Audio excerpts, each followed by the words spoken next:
Now I'm going to put together a Harvard reference for a journal article. In our previous session, we practiced building Harvard references for books.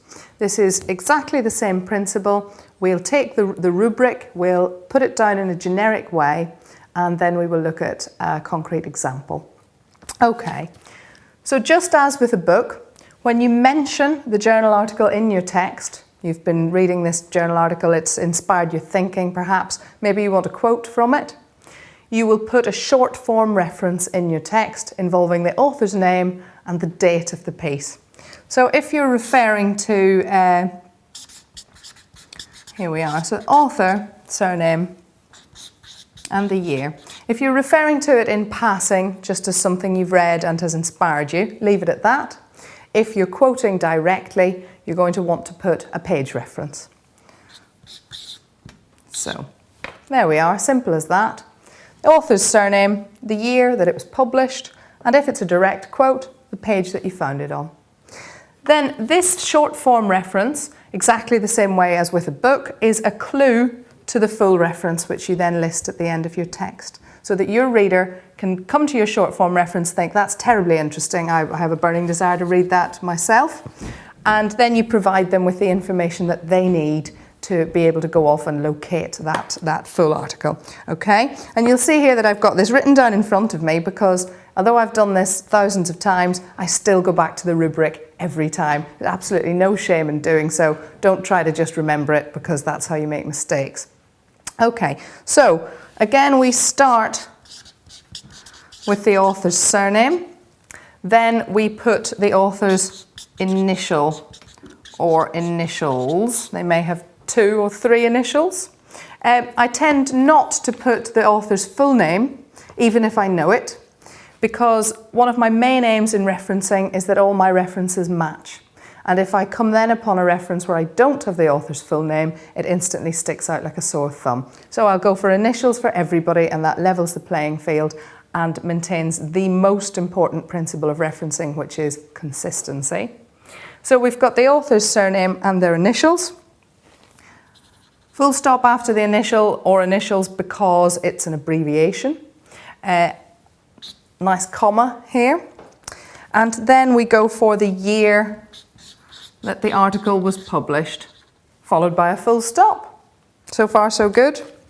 Then we're going to put the title of the journal article,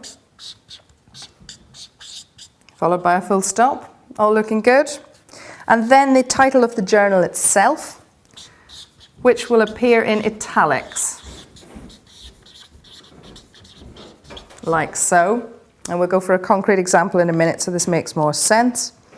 A comma at that point. And then we need to capture the volume number and issue number of that journal. Now, different journals have different conventions as to how they express this.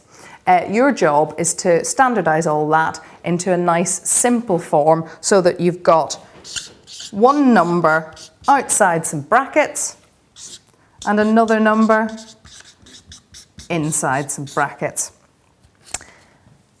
At the very end then we're going to put the page range that the article appears on in the journal. So you've got from this page to that page. The idea then is that someone who comes upon your work can follow this exactly. If they're searching electronically, the page range thing is particularly important because they're not going to want to download an entire journal. They're going to want to get this exact bit. So my advice would be, walk yourself through that every single time, stay with the consistency. Now, let's put together a concrete example so that this has some sort of context for us. I have here a very wonderful journal of Chinese medicine. So we're going to look at an article in here and make reference to it. Okay, let's choose this lovely article about acupuncture treatment of female infertility, which is on page 13. I'm not going to film myself reading the entire article. And here we've got the information that we need presented at the very top banner of the article. So if you were photocopying this, you would have that information there without having to have the front cover off the magazine. If you meet it electronically, that information is embedded onto that first page. Okay, So we're going to want to, we've referred to it in our text. We've had a nice little wander through the tulips of this article. In brackets here then, we're going to put the author. So we have two authors here, Mon and Zai. I'm pronouncing that wrong, I'm sure. Now we want the date of the article. Here I'm finding February 2012, so just the year, 2012. And then I've decided it's a really brilliant article. I'm going to actually quote from it. What are we going to say? Kidney Jing is thus responsible for regulating sexual function, quote unquote. This appeared on page 13.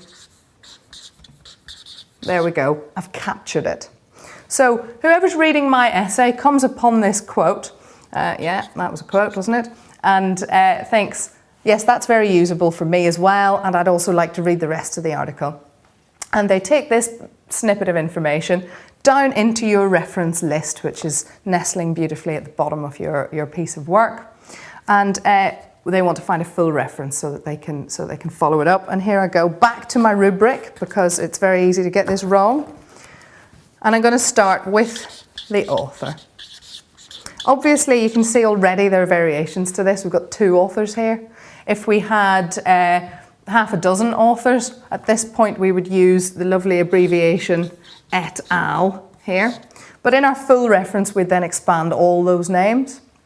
With just two authors, we can list them both quite easily, and here we'll expand them and let them have their initials. So we've got Mon, T, A. We've got our lovely full stop after each of those because they're abbreviating the names. And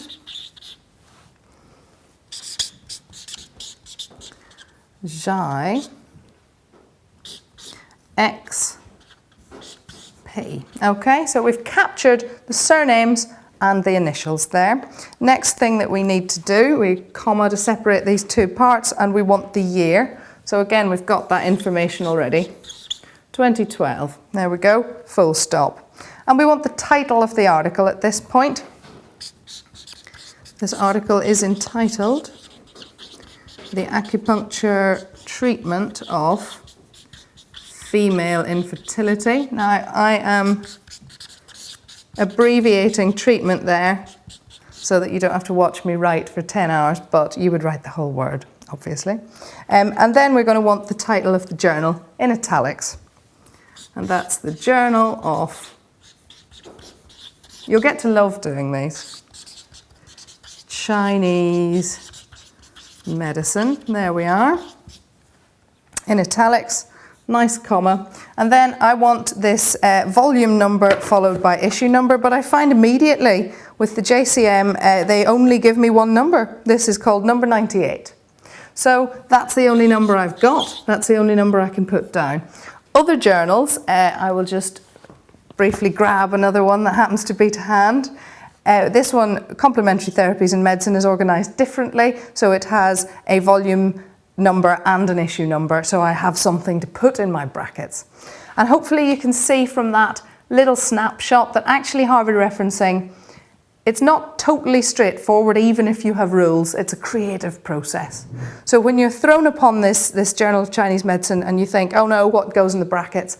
You have to have the imagination really to think, well, there isn't anything to go in the brackets. Don't be tempted to start putting things like February, because that's going to make the whole thing confusing, because not every journal tells you which month or season or whatever it is they were published in. What we're trying to do is get a set of disparate things, because our journals are very different sorts of publications. They look different, they have different editorial conventions, and they're put together in different ways.